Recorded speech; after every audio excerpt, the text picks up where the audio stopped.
안녕하세요. 손하나의 서재에 오신 걸 환영합니다. 우아하고 기품 있는 여성으로 손꼽히는 오드리 헵번.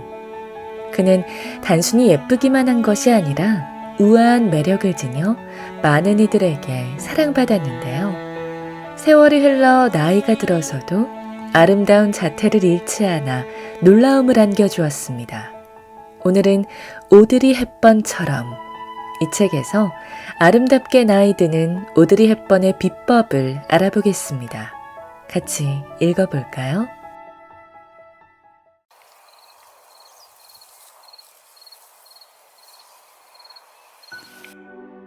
나이 듦을 거부하지 않기. 오드리가 세상을 떠난 후 뉴욕타임스는 우리가 미처 하지 못했던 말을 잘 담았다. 데뷔하고 40년이 지난 오드리 헵번의 얼굴은 햇볕에는 눈을 가늘게 뜨고 기쁠 때는 웃고 슬플 때는 우는 그런 사람의 얼굴이었습니다.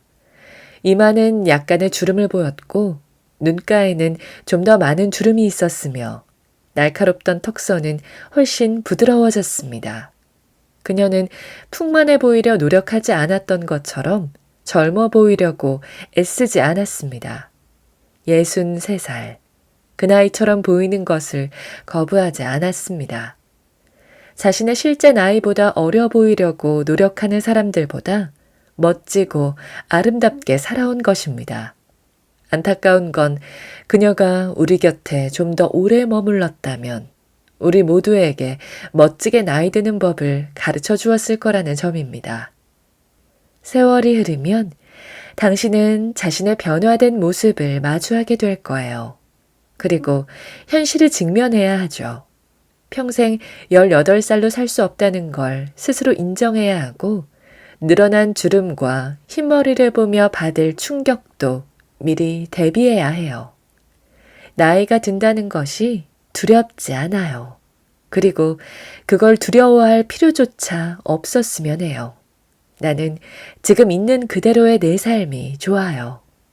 어떤 사람은 더 많은 시간을 갖기 위해 젊어지고 싶어 해요. 하지만 나이가 들어서 좋은 점도 있죠. 어릴 때 항상 따라다니던 긴장감에서 벗어날 수 있게 되거든요. 내가 만약 지금도 20살이라면 이렇게 차분하게 말하지 못했을 거예요. 그때의 나는 생계를 유지해야 했고 나 자신을 세상에 증명하느라 항상 분주했고 내가 어떤 사람인지를 밖에서 찾느라 정신이 없었거든요. 내가 지금 20살이라면 지금처럼 스위스에 있는 내 집에서 이렇게 편히 쉬지도 못할 거예요.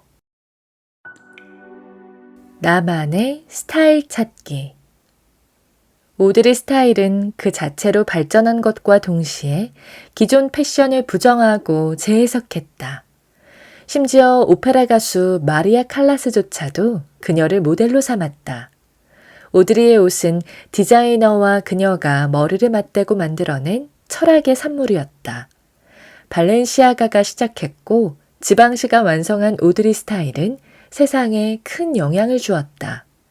오드리는 양보다는 질이 좋은 옷으로 옷장을 채웠다. 그녀의 옷은 매우 심플했다. 블랙 드레스, 화이트 블라우스, 세련된 정장 등. 그녀는 최신 유행하는 옷이 최고가 아님을 알고 있었다. 심플한 옷을 가장 좋아했다. 나는 사람들이 말하는 오드리 같은 옷을 살 시간이 없었어요. 중요한 저녁 식사에 입을 드레스가 2벌 있었고 바지가 2벌 있었어요. 사람들이 생각하는 나와 실제 나의 간극은 엄청났어요. 발렌시아가는 우아함의 비밀은 심플이라고 말했죠. 나도 그렇게 생각해요. 그게 내가 지방시를 사랑하는 이유예요. 장식이 없는 옷, 모든 불필요함을 제거한 옷이 좋아요. 프릴 장식을 빼고 리본 장식을 빼고 이것저것을 다 빼고 나면 옷의 진짜 라인을 볼 수 있어요. 지방시의 옷은 낡아서 해질 때까지 입을 수 있어요. 그런 상태에서도 여전히 우아한 옷이에요. 오드리가 질적인 부분을 절약하는 것은 드문 일이었어요. 그녀가 셔츠를 입었다면 그것은 매우 질 좋은 셔츠였어요.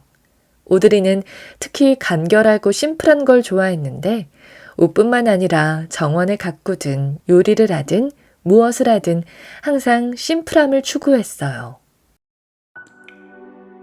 자연스러움이 주는 큰 가치를 잊지 않기. 오드리는 평생을 살면서 수많은 기자들에게 아름다움의 비결에 대한 질문을 받았다.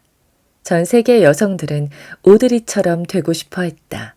그래서 오드리가 어떤 화장품을 쓰는지, 식이요법은 하는지, 사용하는 특정 제품이 무엇인지 묻고 또 물었다. 사실 오드리에게 특별한 비법 같은 건 없었다. 오드리는 그저 누구나 아는 일반적이고 평범한 방식으로 살아가는 사람이었다. 하지만 그걸 알아차리는 사람은 아무도 없었다. 음식이나 건강을 관리하는 방법, 그 밖의 관리법에 대해 최대한 편안하게 생각해야 해요. 그렇지 않으면 겉으로 예뻐 보이기 위해서만 살아가는 노예가 되거든요. 누군가가 해서 좋다는 방법을 모두 다 따라하면 좋은 피부는 가질 수 있을지 몰라도 좋은 사람은 못 될지 몰라요. 난 스스로 규칙 같은 걸 만드는 사람이 아니에요. 피부 관리를 위해 하루에 몇 시간 이상을 자야 한다고 말하지 않아요. 그저 걷기를 좋아하고 신선한 공기를 많이 마시려고 해요. 그리고 푹 자려고 노력해요. 하루에 8시간에서 9시간 정도 자고 나면 행복하거든요. 만약 전날 밤에 잘 못 자면 낮잠을 자요. 하지만 이것도 지키지 못한다고 해서 크게 문제 삼지는 않아요. 별다른 규칙 없이 쉽게 살아요. 그냥 내가 필요한 대로 결정해서 행동하고 모든 게 자연스럽게 되도록 내버려둬요. 몸이 보내는 신호에 귀 기울이기. 오드리는 몇 차례의 임신과 유산으로 심신이 모두 약해져 있었다. 170cm가 넘는 키에 50kg도 채 안 되는 몸무게였다. 오드리는 집에서 최대한 간단하게 먹었다. 신선한 과일과 채소를 주로 먹었고 소스는 적게 하되 단백질은 충분하게 먹었다. 단백질은 춤을 추는 사람에게는 가장 중요한 부분이기 때문에 특별히 신경 써서 먹었다. 하지만 나이가 들어가면서 단백질 섭취도 부담이 되어 조금씩 줄였다. 움직임을 둔하게 하는 음식을 되도록 먹지 않았다. 건강한 선택과 좋은 유전자가 그녀를 남들이 부러워할 만한 마른 몸매를 유지하도록 해주었을 뿐. 오드리는 실제로 충분하게 잘 먹었고 그것을 중요하게 여겼다. 그리고 항상 이렇게 말했다. 만약 당신이 먹을 것이 없어서 굶어본 적이 있다면 고작 스테이크가 덜 익었다는 이유만으로 음식을 주방으로 되돌려보내는 짓은 하지 못할 거예요. 자연과 가까이 하기. 오드리는 아침에 일찍 일어나는 습관이 있었다. 태양이 떠올라 대기가 따뜻하게 데워질 무렵이면 언제나 정원에 나가 맑고 상쾌한 스위스의 아침 공기를 마시곤 했다. 오드리는 정원의 꽃들과 자연스럽게 어울렸다. 그녀의 마지막 작품은 에미상을 수상한 다큐멘터리 시리즈 세계의 정원이었는데 거기서 오드리는 꽃의 비밀스러운 생명의 리듬과 자연의 다양한 언어를 습득했다. 그러나 오드리에게 가장 큰 즐거움은 자신의 집 정원이었다. 그녀의 집이 성스러운 사원이었다면 그녀의 정원은 재단과 다름이 없었다. 나는 초록빛 자연에 항상 감사해요. 가진 것이 하나도 없을 때 내가 바라는 건 오직 하나였어요. 과일 나무가 가득하고 채소를 마음껏 심을 수 있는 나만의 정원을 갖는 것이요. 아이들과 꽃, 내겐 그게 인생 그 자체였고 삶의 의미였어요. 언제나 희망하기. 오드리가 아주 어린 소녀였을 때 그녀의 꿈은 안나 파블로바 같은 유명한 발레리나가 되는 거였다. 그래서 오드리는 어렸을 때부터 발레를 배웠다. 그녀는 동생과 나무 타기를 하며 놀거나 방에서 혼자 책을 읽으며 많은 시간을 보냈다. 세상에 대한 확신은 없었으나 그럼에도 세상에 적응하는 법을 배우려고 노력했다. 그녀도 평범한 우리처럼 누구에게나 사랑받기를 원했지만 역시나 우리처럼 그 바람을 쉽게 이루지는 못했다. 오드리는 살면서 많은 경험을 했다. 특히 누군가는 인생에 한 번 겪을까 말까한 어려움을 모두 겪었다. 실망, 좌절, 고민, 텅 빈 잔고, 그리고 우리는 감히 상상할 수 없는 일까지 경험했다. 바로 하루아침에 성공과 명예, 유산, 영화 제작자의 3등이다. 이 모든 것을 전 세계 사람들이 지켜보는 사이에 이루어냈다. 삶은 그녀를 가만히 두지 않았다. 하지만 상관없었다. 그녀는 어떤 일을 겪든 언제나 반짝거렸고 그 빛을 잃지 않았다. 그리고 우리는 종종 잊고 사는 것을 그녀는 끝까지 잊지 않았다.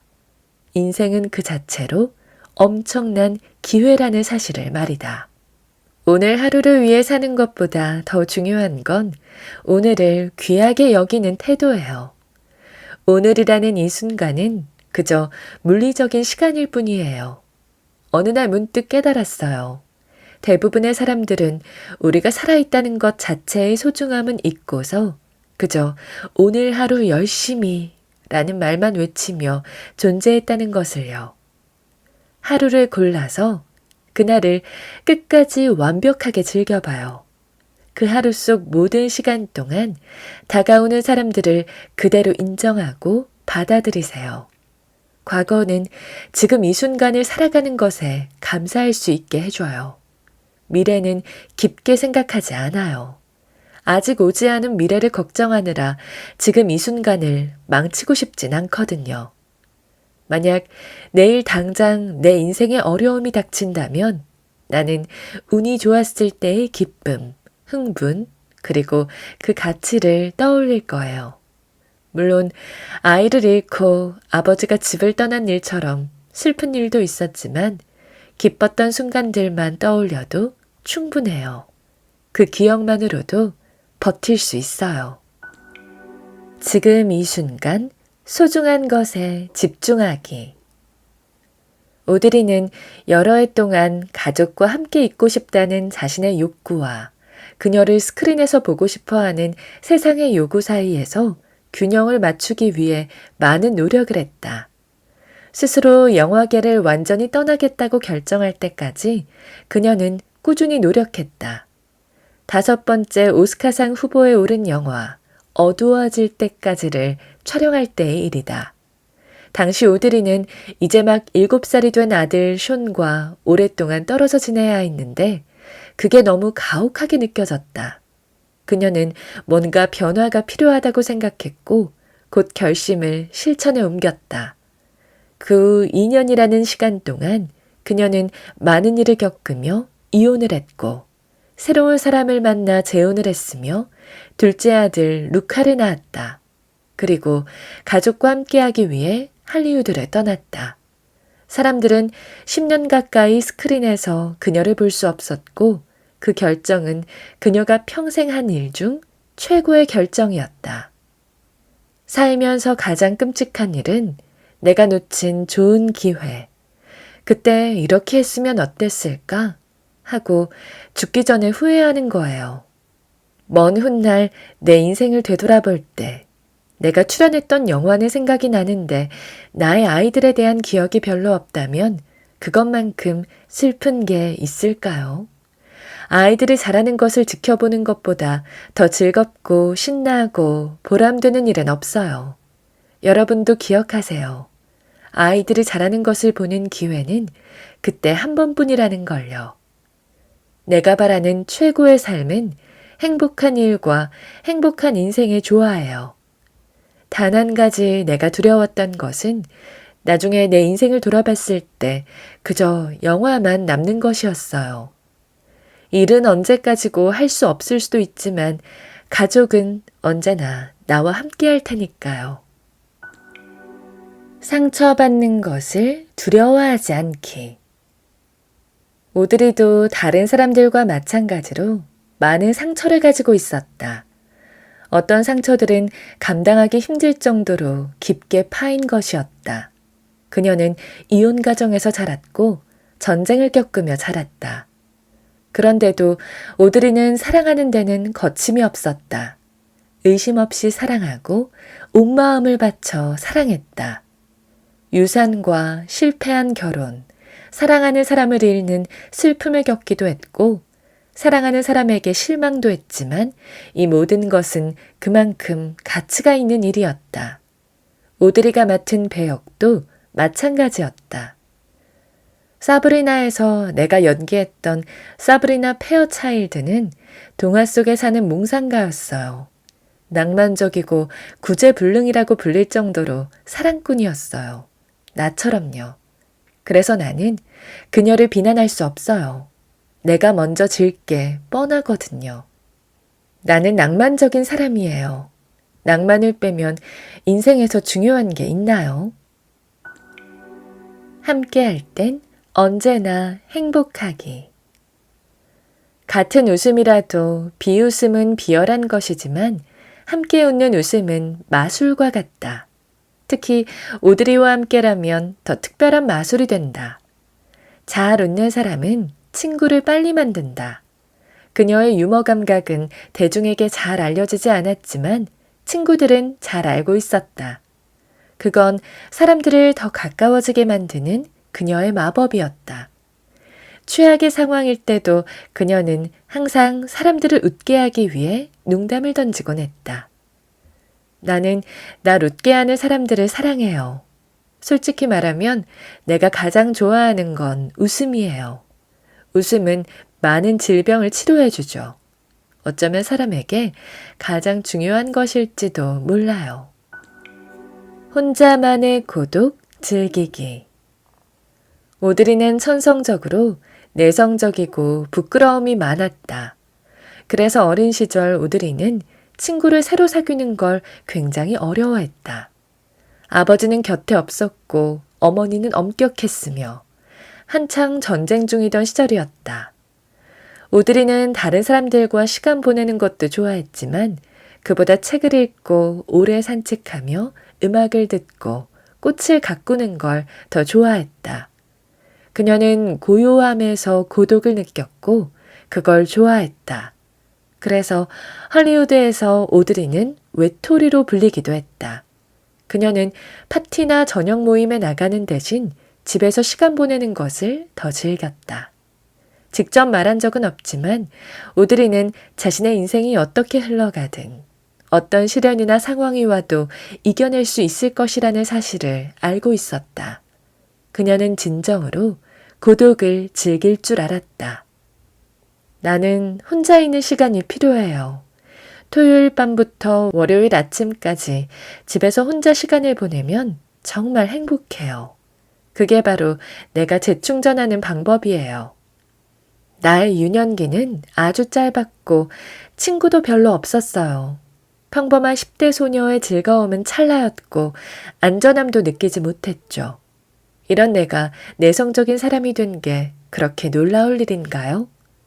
나는 내성적인 사람이에요.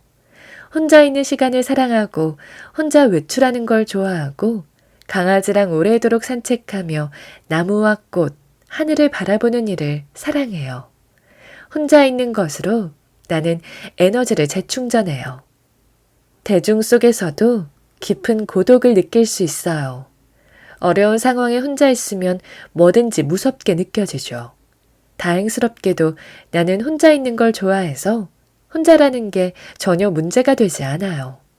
나의 가장 친한 친구는 바로 나 자신이에요. 나의 세상을 넓혀줄 취미 만들기. 어린 시절 오드리는 엄청난 양의 책을 읽었다. 그녀가 가장 좋아하는 책은 러디어드 키플링의 정글북, 요한나 슈페리의 하이디, 프랜시스 호지슨 버넷의 비밀의 화원이었다. 독서는 오드리에게 가장 중요한 취미였다. 그녀가 처음 안내의 일기를 읽었을 때는 이미 어른이었다. 다락방 창문을 통해 세상을 바라본 안내는 2차 세계대전으로 인한 도시의 황폐화와 인간의 고통으로 변형된 정신에 대해 썼다. 안내와 오드리 모두 전쟁이 시작되었을 때 겨우 10살이었다. 그 일은 네덜란드의 다른 지역에서 일어났지만 그녀가 책에서 묘사한 일들은 내가 경험한 것들과 거의 똑같았어요. 그건 그냥 밖에서 일어났던 일들을 묘사하는 정도가 아니었어요. 한 소녀가 여자가 되어가는 과정에서 일어나는 내면의 모든 일이 포함되어 있었어요. 그녀는 폐쇄공포증을 표현하지만 자연에 대한 경외, 인류에 대한 의식, 인생에 대한 사랑을 통해 그것을 극복했죠.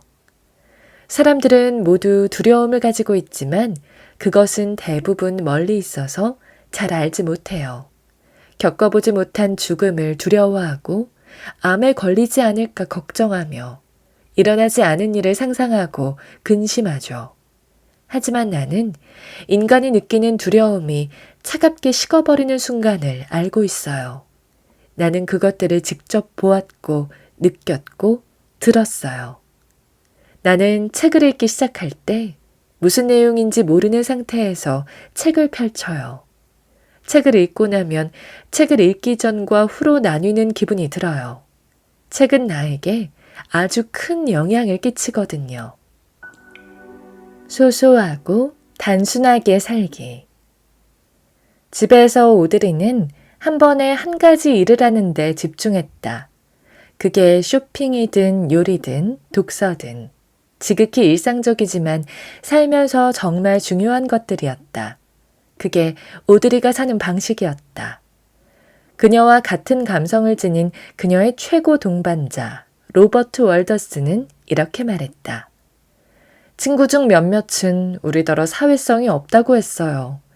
하지만 집에 있으면 너무 편안하고 여유로워져요. 강아지와 포도밭에서 느긋하게 산책하면서 시간을 보내고 날씨가 좋은 날이면 친구들과 모여 수영을 하거나 우리 둘이 수영을 하죠. 그게 그녀가 가장 원하는 즐거움이었어요. 오드리에게 인생은 그런 사소한 것들이 소중하게 모이고 모여서 이루어진 것이었다. 삶은 박물관을 여행하는 것과 같아요.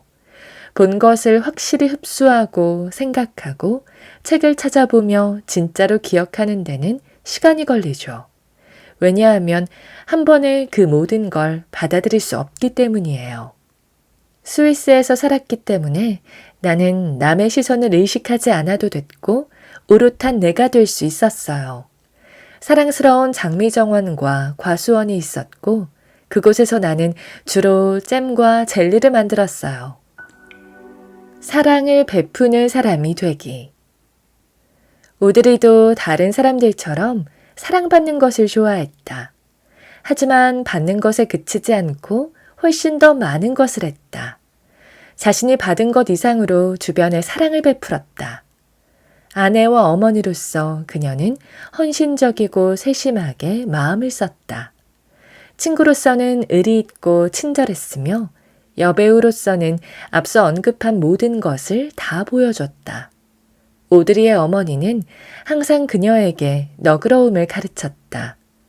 필요한 사람이 되어라. 쓸모 있는 사람이 되어라. 그리고 사랑을 줄 줄 아는 사람이 되어라. 라고. 오드리는 그것이 사랑받는 것보다 중요하다고 생각했다. 나는 애정이 절실하게 필요한 사람으로 태어났어요. 어렸을 때도 그것을 아주 잘 알고 있었어요. 아이들은 늘 강아지와 고양이를 키우고 싶어 하고 말을 갖고 싶어 하고 아기를 안고 싶어 하죠. 나도 그런 욕구가 굉장히 강했어요. 당신에게 차 한 잔을 내줄 사람이 한 명도 없거나 아무도 당신을 필요로 하지 않을 때 그때가 바로 삶이 끝난 순간이에요. 더 이상 뭔가에 기여하지 못한다고 느끼는 순간 늙었다는 생각이 들고 끝이 안 보인다고 느껴지죠. 외로움은 고독과 달라요. 나는 고독을 좋아하지만 외로움은 아니에요. 외로움은 단순히 나이가 들면서 느끼는 것과는 조금 다른 거예요. 사람들이 진짜 두려워하는 건 노화나 죽음, 외로움이나 애정결핍이 아니에요.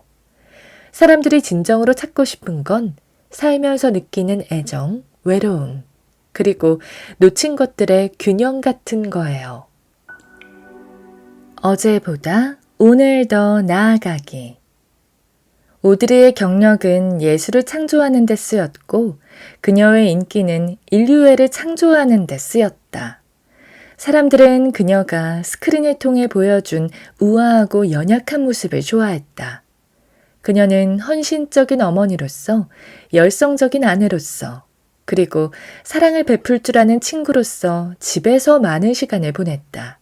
그리고 그 시간을 즐기고 좋아했다. 그녀가 59살이 되던 해, 오드리는 그녀가 상상했던 것 이상으로 훨씬 더 많은 것을 이루었다. 하지만 그녀는 여전히 해야 할 일이 많다고 느꼈고 뭔가를 결심했다. 유니세프 친선대사인 그녀는 세계를 여행하면서 정치인과 구호활동가를 만났고 모든 인류에게 세계에서 가장 가난한 아이들을 돌보는데 함께하자고 제안했다. 의심의 여지 없이 그것은 그녀의 가장 위대한 업적이었다. 오늘 저와 함께한 시간 어떠셨나요? 편안한 시간이 되었길 바라며 또 들러주시길 기다리겠습니다. 그럼 잘 자요.